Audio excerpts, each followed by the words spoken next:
She never believed in me, not once, not ever. My own mother stood in front of me and said I was throwing my life away, that I'd end up broke, desperate, begging to come back home. She said I didn't have what it takes to build something real, and for years I believed her.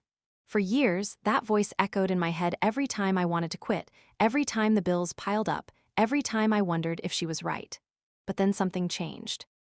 My company hit $72 million in revenue. $72 million. And suddenly, the mother who told me I'd never succeed was standing at my door with tears in her eyes, asking if we could talk. This is the story of how I proved everyone wrong, how I built an empire from nothing, and how I learned that the best revenge isn't anger. It's success so loud they can't ignore it. My name is Rachel Monroe. And this is how I went from being the family disappointment to the one they all wanted to know. Growing up in the Monroe household meant understanding one simple rule: achievement was everything.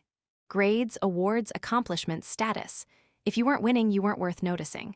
And in our family, there was only one person who mattered. My older sister, Christine. Christine was perfect, valedictorian, full scholarship to Yale, pre-med track, beautiful, poised, articulate. She was everything my parents wanted in a daughter. She was everything I wasn't. I was the messy one, the creative one, the one who asked too many questions and didn't follow the script. I liked art and design. I liked building things with my hands. I liked solving problems in ways that didn't involve memorizing textbooks. My mother hated that about me. She'd look at my sketchbooks and sigh like I'd just shown her evidence of a terminal illness. My father was quieter but no less disappointed.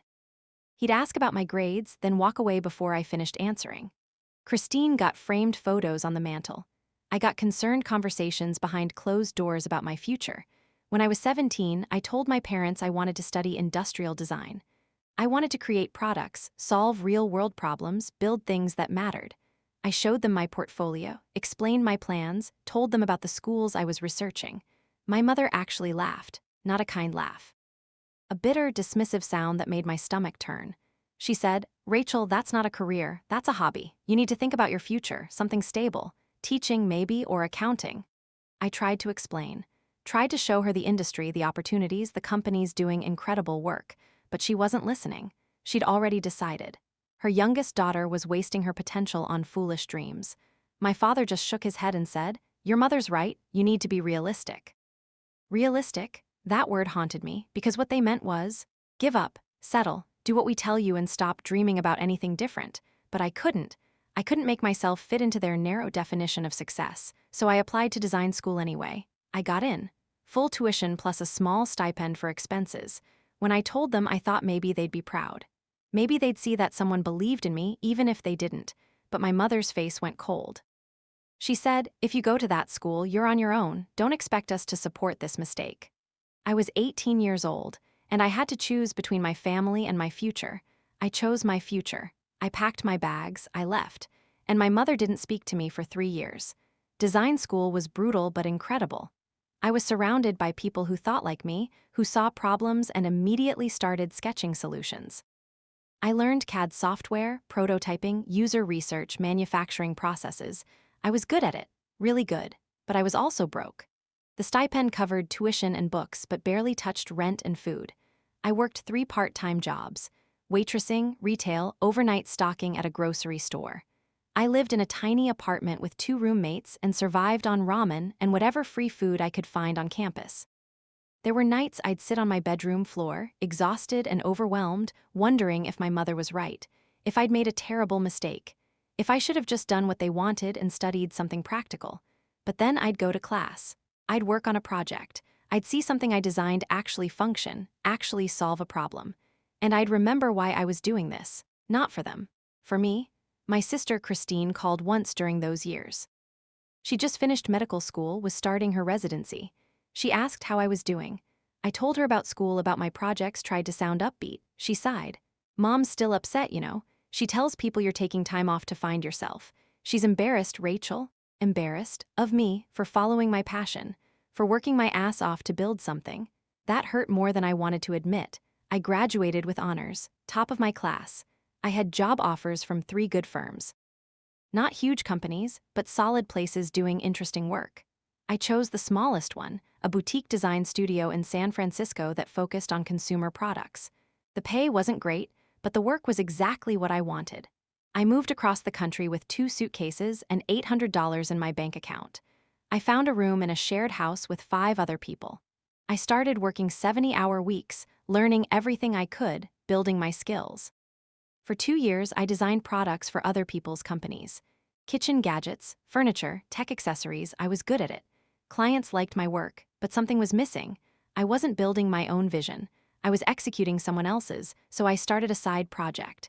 A simple problem I'd noticed: travel organizers. Everyone I knew struggled to pack efficiently, to keep their things organized on trips. The products on the market were either ugly or impractical or both. I designed a modular system. Packing cubes that connected together, compressed flat, had clear panels so you could see what was inside. Simple, elegant, functional, I prototyped it in my bedroom using fabric scraps and a borrowed sewing machine. I showed it to a few friends. They loved it. They wanted to buy it. So I made a few more, then a few more. I set up an Etsy shop, started selling them for $40 each. Within 3 months, I'd sold 200 units. That's when I realized this could be something bigger. This could be a real business. I was 25 when I quit my job and went full-time on my company. I called it Nomad Systems. The idea was simple: design forward, functional products for people who travel. Not just packing cubes, but a whole ecosystem. Bags, organizers, tech cases, toiletry kits. Everything you needed, all working together. Everyone thought I was crazy. My roommates, my former coworkers, the few friends I'd made in San Francisco, they all said the same thing: it's too risky. You should keep your job. What if it doesn't work? I didn't tell my family. They still barely spoke to me. My mother sent birthday cards with brief, formal messages. My father called once a year to ask if I was doing okay. Christine had her own life, her own career. We were polite strangers who happened to share DNA, but I didn't need their approval. Not anymore. I had something better. I had a vision, and I was going to prove I could build it. I maxed out 2 credit cards to place my first real manufacturing order. 5,000 units across 4 products. It was terrifying. If they didn't sell, I'd be buried in debt with no way out. But I believed in the product. I believed in myself. I launched with a simple website and Instagram account. No fancy marketing, no big budget. Just good photos, honest descriptions, and a product that actually worked. And slowly, people started buying. 10 orders a day, then 20, then 50. Within 6 months, I'd paid off the credit cards and placed a second manufacturing order. Within a year, I was doing $250,000 in revenue.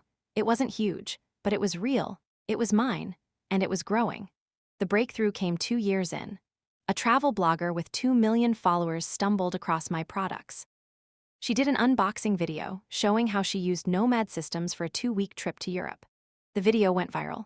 6 million views, 30,000 new followers on my Instagram overnight. My website crashed from traffic. I was working out of my bedroom still, packing orders at midnight, responding to customer emails at dawn. I was overwhelmed, exhausted, thrilled, terrified. Orders were flooding in faster than I could fulfill them. I was making money but also drowning in logistics. I had to make a choice: stay small and manageable or scale up and risk everything. I could play it safe, keep it as a nice lifestyle business, or I could go all in and see how big this could really become. I went all in. I took out a small business loan, $50,000. I rented a small warehouse space. I hired my first employee, then my second. I found a better manufacturer who could handle larger orders. I redesigned my website to handle more traffic. It was the scariest thing I'd ever done. That loan meant if I failed, I wouldn't just lose my business, I'd lose everything. But something in me knew this was my moment, this was my chance, and I wasn't going to let fear stop me. By the end of that year, I was doing $2 million in revenue. $2 million. From a company I started in my bedroom with fabric scraps and borrowed equipment.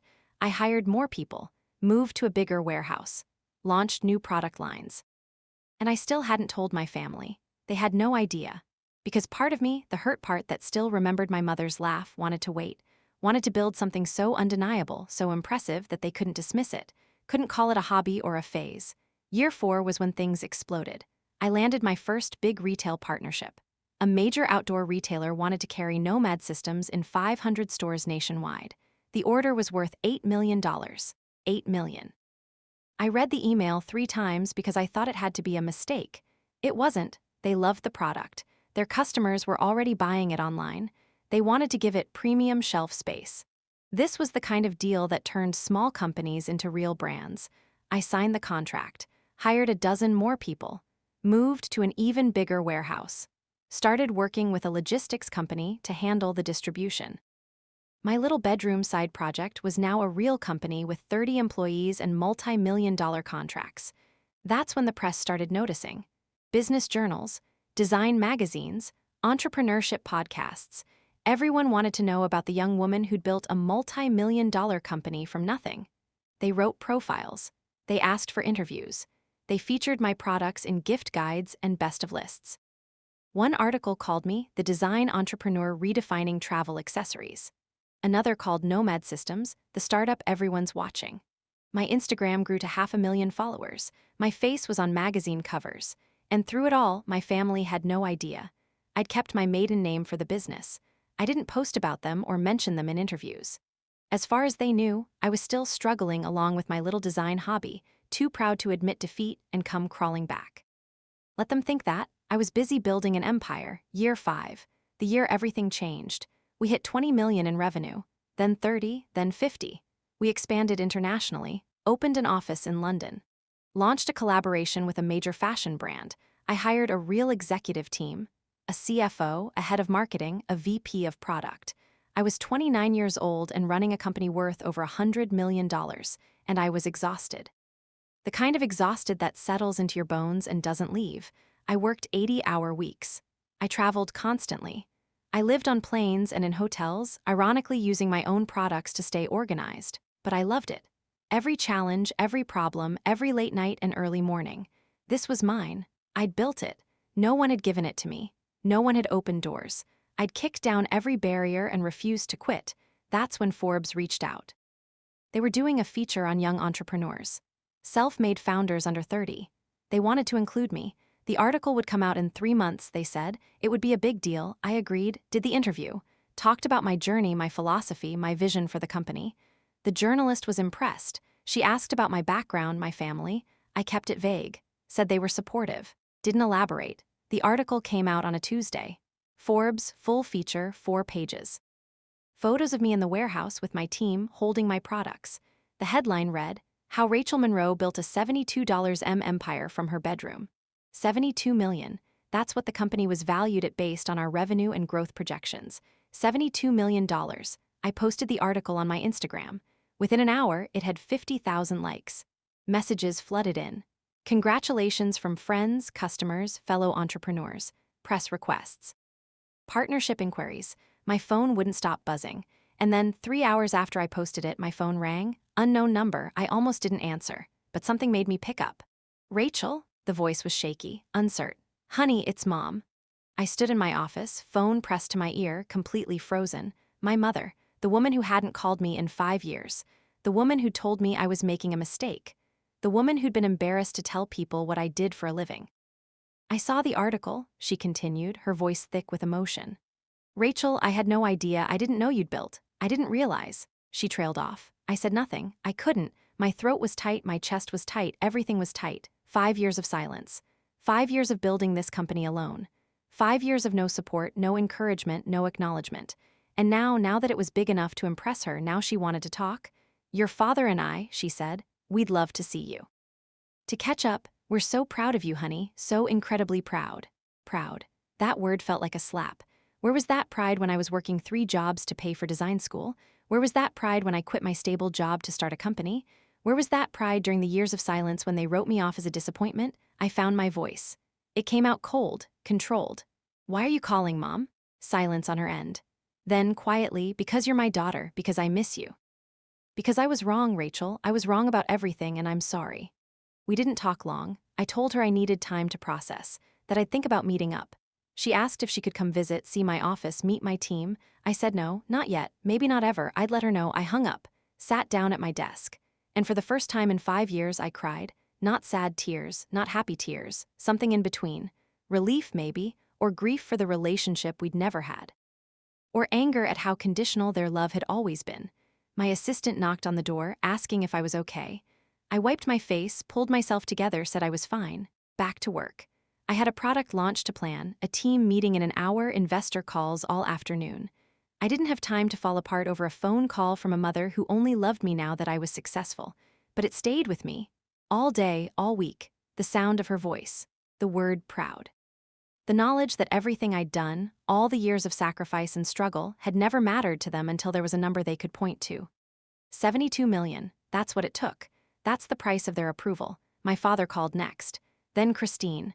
Both with the same energy. Congratulations, we always knew you'd do well, we'd love to reconnect. Maybe we could get dinner, catch up properly, always knew. That was Christine's phrase. I always knew you had it in you. As if she hadn't told me Mom was embarrassed. As if they'd all been silently cheering me on instead of writing me off. I didn't respond to any of them, not right away. I was too busy, too overwhelmed, too angry. But also I wanted to see what they'd do. Would they persist? Would they actually make an effort? Or would they give up after one attempt and go back to acting like I didn't exist? They persisted. My mother called every few days, left voicemails.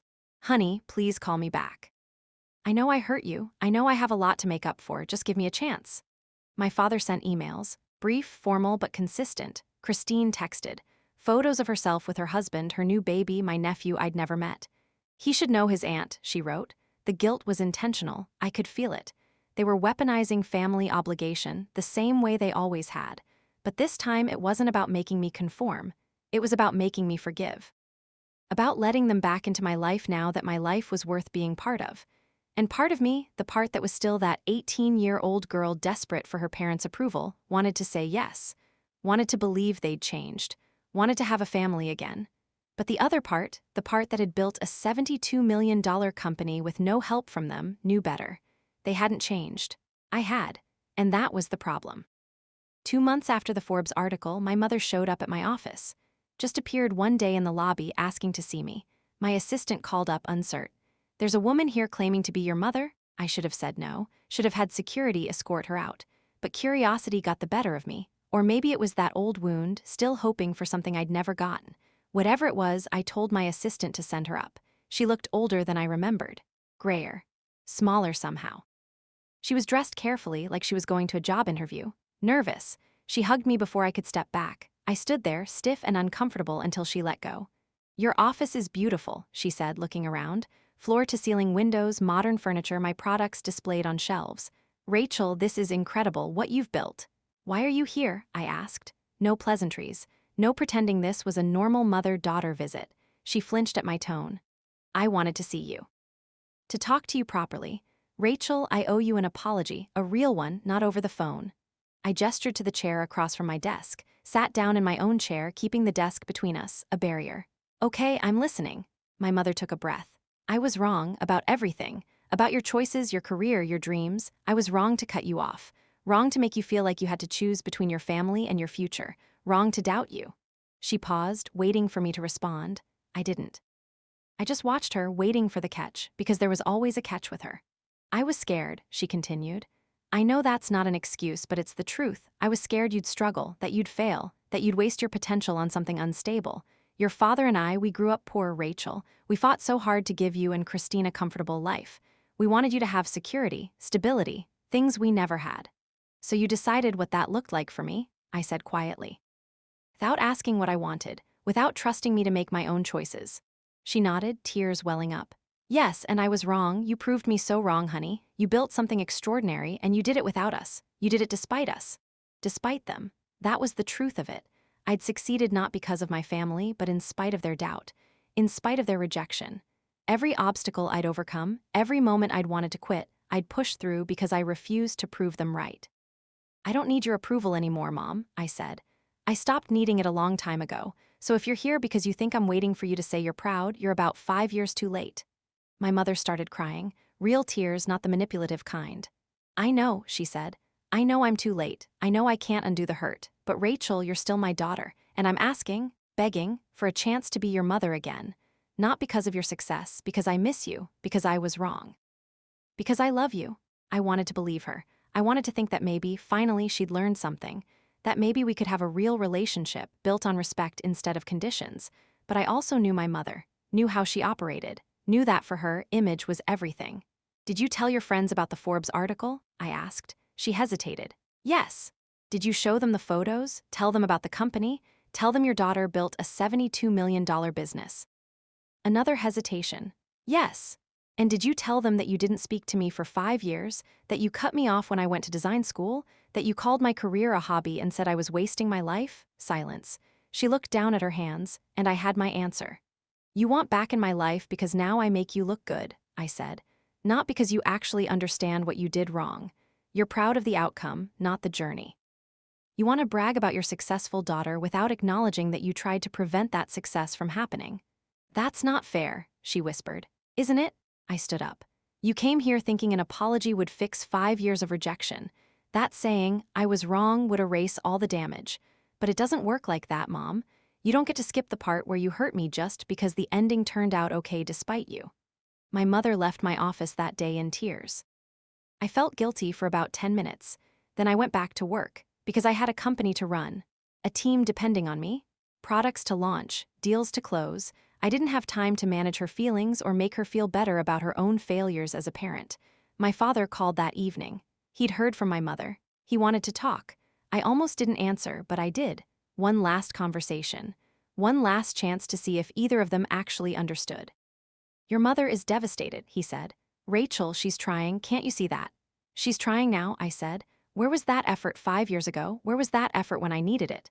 We thought we were doing the right thing. We thought tough love would help you see reason. Tough love, another phrase that meant cruelty disguised as concern. You didn't love me, Dad. You loved the version of me you wanted me to be. And when I refused to be that person, you discarded me. That's not love. That's control.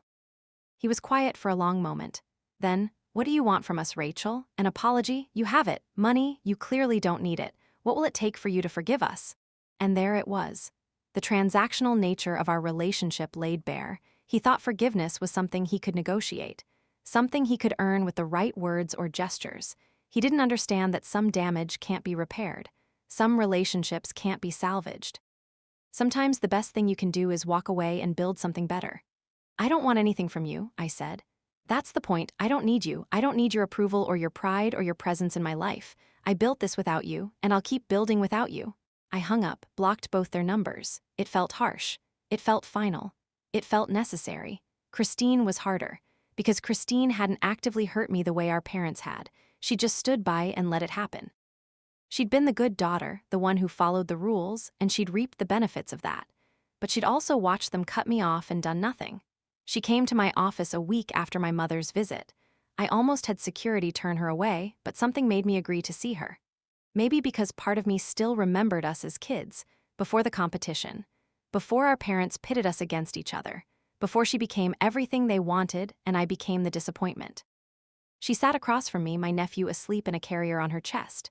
She looked tired, older than her 32 years. She'd left medicine after her residency, burned out and exhausted. Now she was a stay-at-home mom, which our parents had been surprisingly fine with. The golden child could do no wrong, apparently. I'm not here to defend them, she said quietly. What they did was wrong. How they treated you was wrong. I should have said something. I should have stood up for you. I didn't. I'm sorry. It was more than I expected. More honest than anything our parents had said. I nodded, acknowledging it. Why didn't you? She looked down at her son.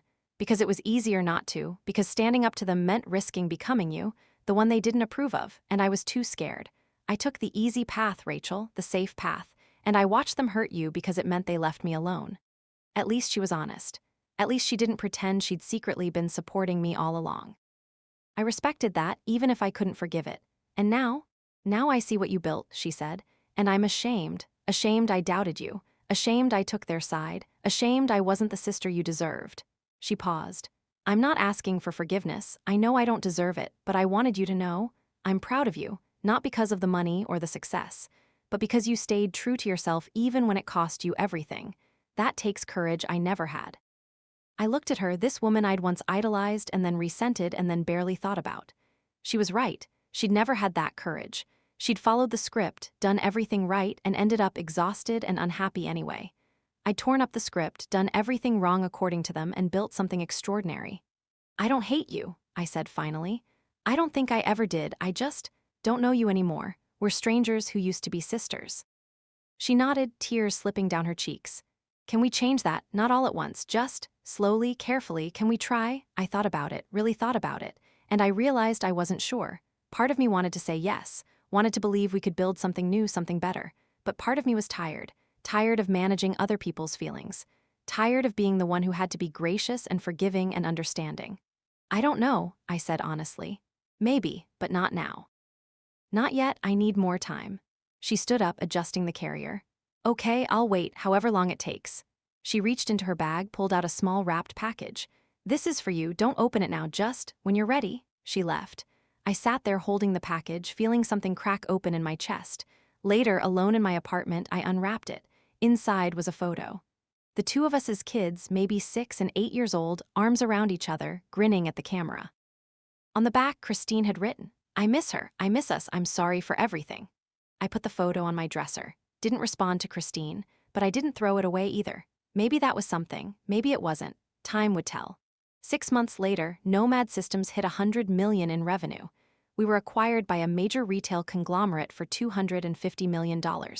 I personally walked away with $80 million after taxes and paying out my team and investors. $80 million. I was 30 years old. I'd built a company from nothing, sold it for a fortune, and secured my financial future forever.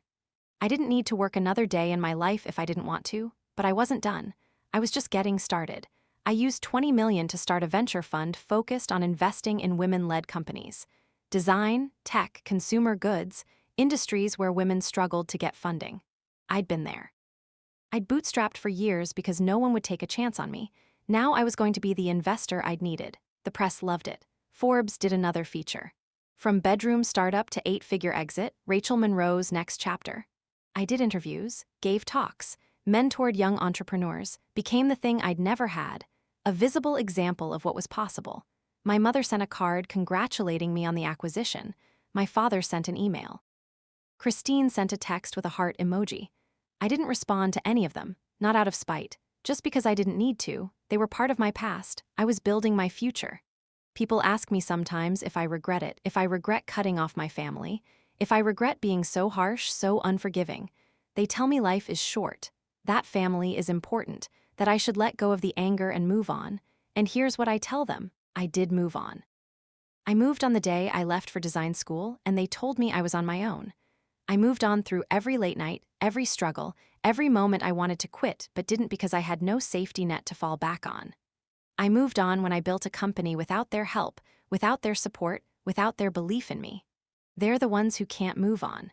They're the ones who want to go back and rewrite history, who want to pretend they always supported me, always believed in me, who want credit for a success they tried to prevent. I don't hate them, I don't wish them harm, I just don't need them. And that's not cruelty, that's self-preservation. That's knowing my worth and refusing to accept less. Because here's the truth they'll never understand. Their rejection didn't break me. It made me. Every time they doubted me, I worked harder. Every time they dismissed my dreams, I dreamed bigger. Every time they told me I'd fail, I used that as fuel to prove them wrong. They thought withholding their love would force me to conform. Instead, it freed me from the need for their approval, freed me from the weight of their expectations, freed me to build something entirely my own. So no, I don't regret it. Not the distance, not the boundaries, not the choice to succeed without them. Because the woman who built an 8-figure company from nothing is not the same woman who would have gotten a safe degree and a stable job to make her parents happy. That woman died the day they told her she wasn't enough, and I was born in her place. Stronger, fiercer, unbreakable. Last month, I was giving a keynote at an entrepreneurship conference. 5,000 people in the audience. I was talking about resilience, about pushing through doubt, about building something when everyone tells you it's impossible. Someone asked a question. What do you say to people who don't support your dreams? Family, friends, people who tell you you're making a mistake? I paused. Thought about my mother's laugh, my father's disappointment, the 3 years of silence, the 5 years of building alone, the phone call after the Forbes article, the tears in my office, all of it. I say prove them wrong, I answered. Not to change their minds, not to win their approval, but to show yourself what you're capable of, to build something so undeniable, so extraordinary that their doubt becomes irrelevant. And then, when they come back, when they suddenly want to be part of your success, you get to decide, you get to choose whether you let them in, whether you forgive, whether you forget. But whatever you choose, you do it from a position of power, not as the person they rejected, but as the person who succeeded despite them. The applause was deafening. People stood, and I saw in the front row a young woman crying. After my talk, she found me, told me her father said she'd never make it as an entrepreneur, that she should go to law school instead, that she was wasting her time. I looked at her, this fierce young woman with fire in her eyes and doubt in her heart. And I said, then prove him wrong, not for him. For you, build something so incredible he has to acknowledge it. And when he does, when he shows up years later claiming he always believed in you, you look him in the eye and you say, I did this without you. I don't need your belief, I have my own. She hugged me, thanked me, walked away with her shoulders back and her head high, and I thought, this is why I did it. Not for the money, not for the recognition, but to show other women what's possible, to be the example I never had, to prove that you don't need anyone's permission to build the life you want. You just need courage, determination, and the absolute refusal to let anyone else define your worth. My name is Rachel Monroe. I am not the daughter my parents wanted. I'm not the sister who followed the rules. I'm not the woman who played it safe and did what she was told.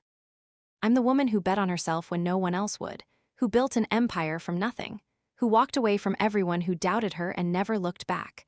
My mother wanted me to be realistic. I built $100 million company instead. My father wanted me to be practical. I changed an entire industry instead. They wanted me to conform. I redefined what success looks like instead. They thought their rejection would break me. They thought withholding their love would force me to come back, apologize, admit they were right. They thought I'd fail without them. They thought I needed them. They were wrong about everything. And their wrongness made me rich. Their doubt made me powerful. Their rejection made me free. So when people ask if I regret cutting them off, if I regret being unforgiving, if I regret holding on to anger, I smile. Because they're missing the point. I'm not angry. I'm not holding grudges. I'm just done. Done needing their approval. Done making space for people who didn't make space for me. Done giving second chances to people who never gave me a first one. I built this life without them. And I'm going to keep building without them. Not to punish them. Not to prove anything. But because this is my life, my journey, my empire, and they were never part of the plan. They were just obstacles I overcame on my way to becoming exactly who I was always meant to be. The woman who succeeds despite everything. The woman who proves everyone wrong. The woman who knows her worth and refuses to accept anything less. That woman is me, and I'm not sorry for any of it. I still get messages from my mother sometimes. Not often. Maybe once every few months. Updates about family, questions about my life, reminders that she loves me. I don't respond. I don't block her either. I just let them exist, these little digital artifacts of a relationship that ended a long time ago. Christine tries harder. Photos of my nephew, updates on her life. Small, careful attempts to rebuild something. I respond occasionally. Brief, polite, not warm but not cruel. Maybe one day I'll be ready for more. Maybe I won't. Either way, it's my choice, my timeline, my terms, because that's the thing about succeeding after rejection. You get to control the narrative. You get to decide who gets access to you. You get to choose forgiveness or distance, reconciliation or closure. And whatever you choose, it's the right choice. Because you earned that power, you built it from nothing. They want me back in their lives now that I'm someone worth knowing, but I was always worth knowing. I was always enough, they just couldn't see it. And that's not my problem to fix. That's not my burden to carry, that's theirs, forever. I sleep well at night. I built something meaningful. I help other women build their dreams. I live on my terms, and I owe none of it to the people who doubted me. I owe it to the scared 18-year-old girl who left home with 2 suitcases and a dream, who worked 3 jobs and survived on ramen, who refused to quit when it would have been easier, who believed in herself when no one else did. That girl deserves everything, and I make sure she gets it, every single day. This is my story, my revenge, my triumph, and it's only the beginning.